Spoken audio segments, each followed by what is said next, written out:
Halo Malaysia, selamat pagi, salam sejahtera Malaysia. Malaysia kita punya, cintai Malaysiaku, kita jaga kita.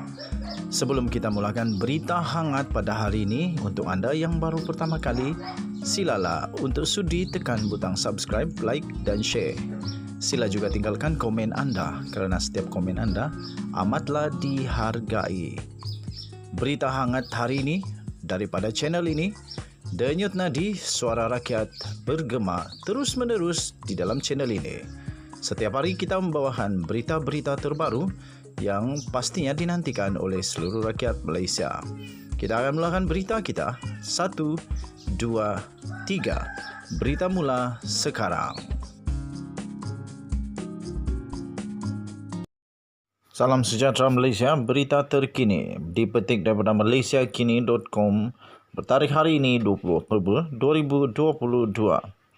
Daulat tuanku. Agung seru calon penyokong berkhemah sepanjang kempen. Berita penuh. Yang di-Pertuan Agong Al-Sultan Abdullah Rayatuddin Al-Mustafa Bilal Shah menyeru semua calon dan penyokong parti politik supaya mengamalkan pendekatan berkhemah sepanjang tempoh berkempen pilihan raya umum PRU ke-15.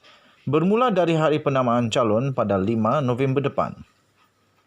Datuk Pengelola Bijaya Diraja Istana Negara, Datuk Seri Ahmad Fadil Samsudin berkata, Seri Paduka turut menasihatkan calon agar bertanding secara sihat dengan mengelakkan kempen, menyerang dan akur dengan garis panduan, undang-undang serta peraturan yang telah ditetapkan oleh pihak berkuasa, khususnya Suruhanjaya Pilihan Raya SPR dan Polis Diraja Malaysia PDRM. Sepanjang tempoh tersebut hingga hari mengundi pada 19 November nanti. Seri Paduka mengingatkan bahawa dalam kehangatan dan kegairahan berkempen, nilai-nilai murni dan adab perlu dijaga oleh para calon dan penyokong mereka. Jauhkanlah sifat fitnah, provokasi, caci mencaci, cela mencela, dengan memburuk dan memperlekehkan sesiapa saja semasa berkempen tidak baginda. Seri Paduka turut menzahirkan bahawa sifat-sifat tersebut adalah tidak bertepatan dengan nilai-nilai murni. Sifat-sifat tersebut juga bukan sahaja tersasar dari landasan kemanusiaan yang sebenar, malah boleh mencetuskan kekacauan serta keadaan huru-hara, katanya dalam kenyataan pada hari ini.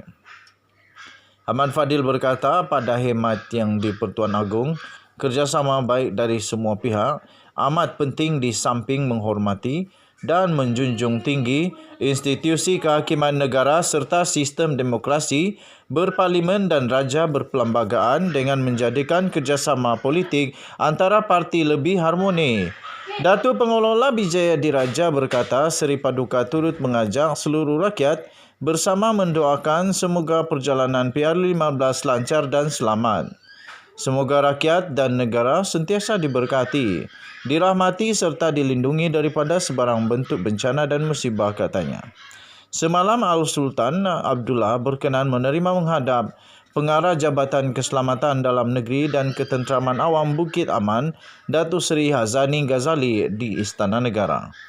Semasa sesi menghadap itu, Seri Paduka berkenaan menerima sembah taklimat berkenaan persiapan pihak PDRM dan agensi yang berkaitan bagi tempoh perjalanan PR15 dan kesiapsiagaan menghadapi kemungkinan banjir yang melibatkan seramai 99,133 pegawai dan anggota. SPRM hari ini mengumumkan 19 November sebagai tarikh pengundian bagi PR15, manakala tarikh penamaan calon pula ditetapkan pada 5 November dan pengundian awal pada 15 November. Pelancaran pilihan raya itu akan melibatkan peringkat parlimen di seluruh negara dan negeri yang telah membubarkan Dewan Undangan Negeri DUN, iaitu Perak, Pahang dan Perlis. Turut diadakan serentak adalah pilihan raya kecil PRK DUN Bugaya Sabah. Sekian berita, salam sejahtera Malaysia. Malaysia kita punya, cintai Malaysia, kita jaga kita. Jangan lupa tekan butang subscribe, like dan share. Bye-bye.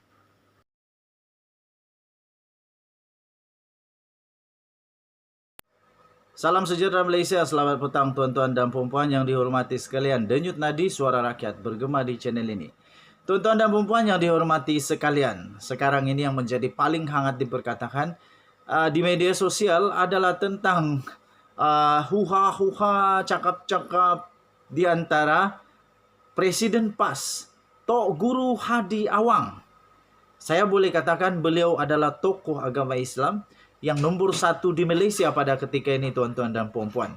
Beliau adalah seorang tokoh agama Islam yang pastinya akan memberikan pendapat yang akan memberikan pengaruh besar kepada pengundi-pengundi Islam Melayu di Malaysia. Apa yang berlaku adalah kemarin Tok Guru Hadi Awang memberikan kenyataan yang memang panas.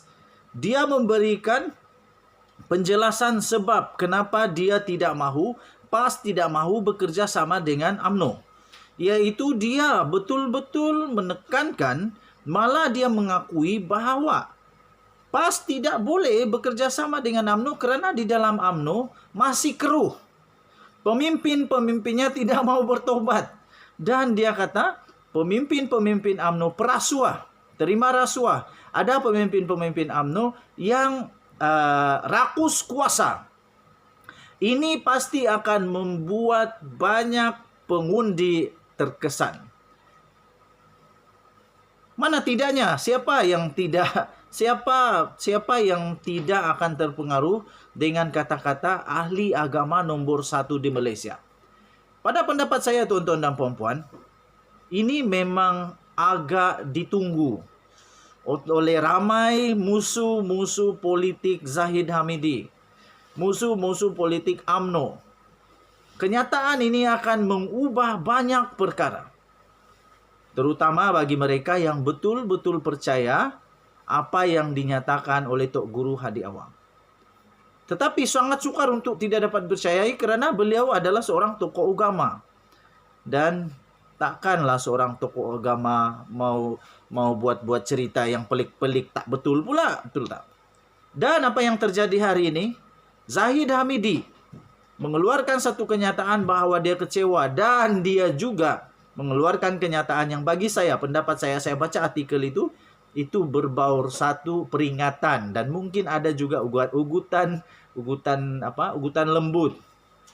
Malah Zahid Hamidi berkata, kalau dia mau, dia boleh saja mengaibkan Presiden PAS itu. Tetapi kerana dia berakhlak, dia simpan itu dan tidak mahu untuk mengaibkan.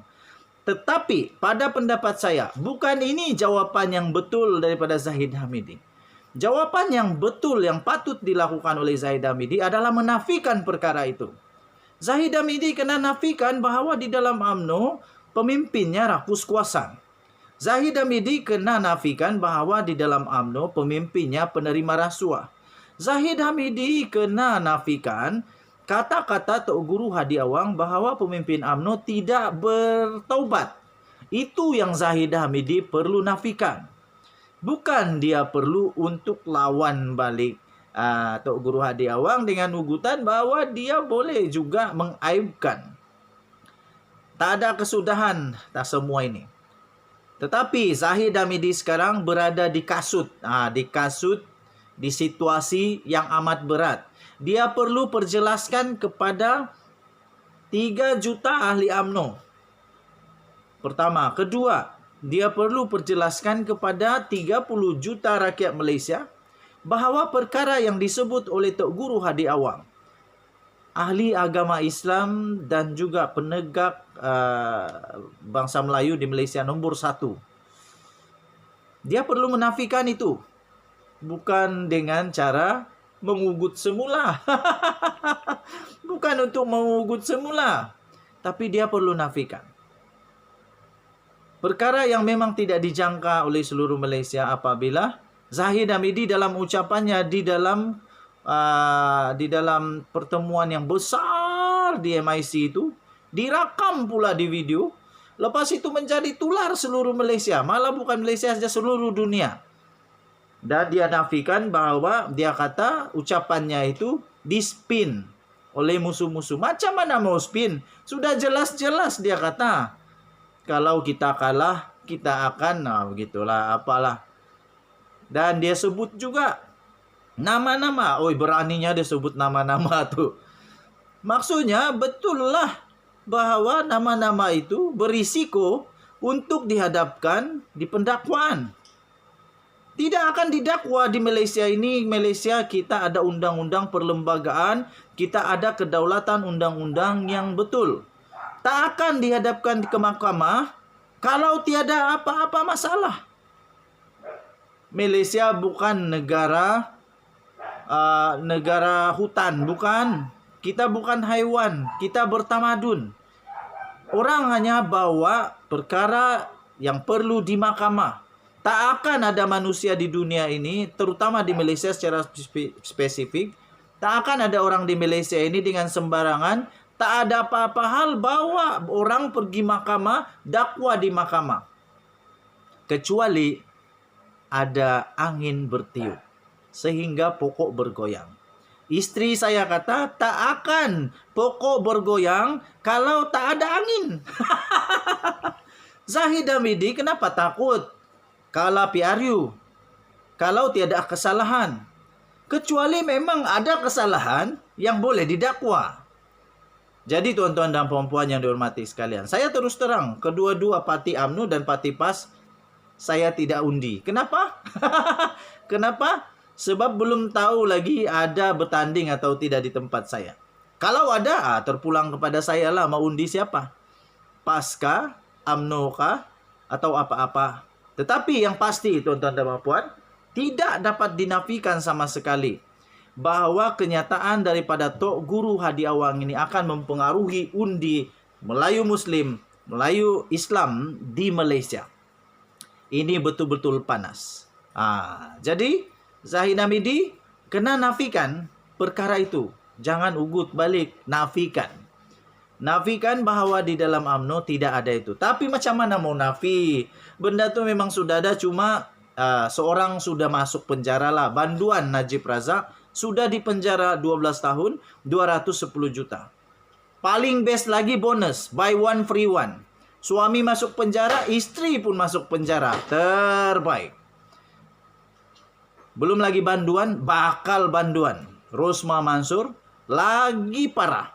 10 tahun penjara, 10 tahun penjara, 970 juta denda. Macam mana mau cari, aku pun dah tahu. Oke, apa pendapat kamu? Sila komen. Denyut Nadi, suara rakyat terus bergema di channel ini. Minta maaf saya tidak banyak video hari ini, sebab saya sibuk. Kita jumpa lagi. Kita, jaga keluarga, cintai keluarga, jaga anak-anak, jaga istri dengan baik. Kita jumpa lagi pada berita akan datang. Bye-bye.